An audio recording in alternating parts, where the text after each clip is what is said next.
Would you like a free iPhone 13 or iPhone 13 Pro? You got it! And this is not a giveaway for just one person. No, you can all get one. Don't believe me? Well, let's see at the end of this video. But first, do you really want one? Is it any good if you already got the recent iPhone? I'll cut to the chase. I don't think the iPhone 13 is much different from the iPhone 12 or 12 Pro. I don't think you'll notice enough difference to make it worthwhile. The iPhone 13 Pro, on the other hand, is a game changer. If going for the 13 series, definitely go for the Pro model. 2 reasons. If you've never experienced 120Hz refresh rate, you'll be shocked. It feels immediate, almost physical, in a different way than when there is that tiny lag. 60Hz, like we have on the iPhone 12, means it's already updating every 0.016 seconds. That's really short. If you ever ran 100 meters in school, you know how little a hundredth of a second is. But it's still enough that our brains aren't completely fooled by the experience. We still feel that it's not completely real. Our brains feel that the page scrolling is a fake object. But 120Hz is enough. Our brains can't see the stuttering anymore, and the response to the movement feels immediate. It feels physical. If you believe you won't notice any difference, oh, you will. On a subconscious level, absolutely. Everyone will. It will feel real. But then, it's the other feature that's even bigger. The iPhone 13 is for the first time a real video capture device that will absolutely, 100%, for sure, be the first nail in the coffin for these type of cameras. This is an expensive camera body. It costs almost $4,000. And the lenses are expensive. The 16-35 that I'm shooting on now costs over $2,000. And they are heavy. I need a $400 backpack just to carry this stuff around. Changing lenses takes time, changing batteries. But I do it because I get background blur, as you see here, which separates the subject from the background. I also get a file out of the camera that's easy to edit. It's fluid for the computer to handle, and I can do some color grading without the footage falling apart. The iPhone 12 video was good. Just look at all the amazing TikToks. But there were 3 things that you just couldn't do. You couldn't get this look out of an iPhone because it didn't have the background blur. You also couldn't get good ultra-wide footage unless the lighting was perfect, because the ultra-wide angle really got mushy in low light. And you couldn't get the file out that was easy to edit, even on an expensive maxed out iMac, like the one I reviewed here. The iPhone 13 Pro fixes all those 3 things. You get the background blur. It's a massively improved ultra-wide lens.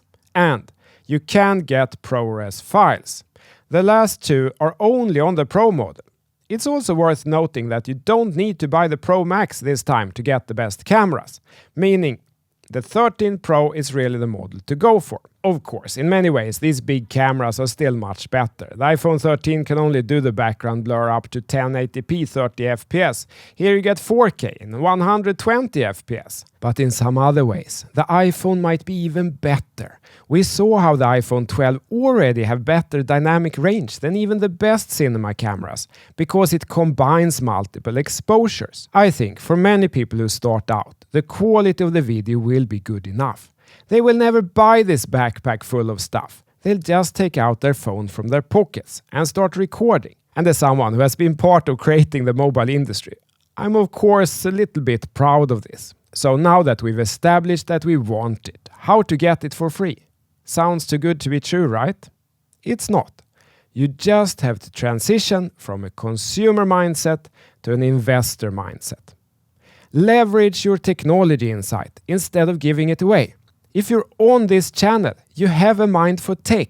Use it. If you realize that some piece of tech is great, more people will realize it too, later. Then that company will probably do well. So each time you buy some great tech, like an iPhone, you put an equal amount into the stock of the manufacturer. Now I will open the chart for you. When did you buy your first iPhone? It wasn't before 2007, so it was somewhere along here. Look here. Here are the years. Here is the stock price. Now say that each time you bought an iPhone, you put an equal amount of money into the Apple stock.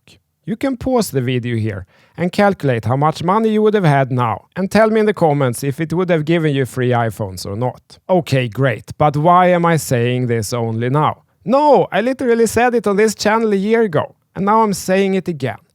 The reason this works so well for something like iPhones is that you buy them regularly, so you get the dollar cost average entry. Then even if you have bad timing once, that's probably going to average out over time. History doesn't always repeat, but it tends to rhyme. And good chances are that even if you start late with this will end up paying for your iPhones going forward, giving you free iPhone upgrades each year or every second year, just like I get. I buy them at full price, but I still get them free because I'm owning a share of Apple.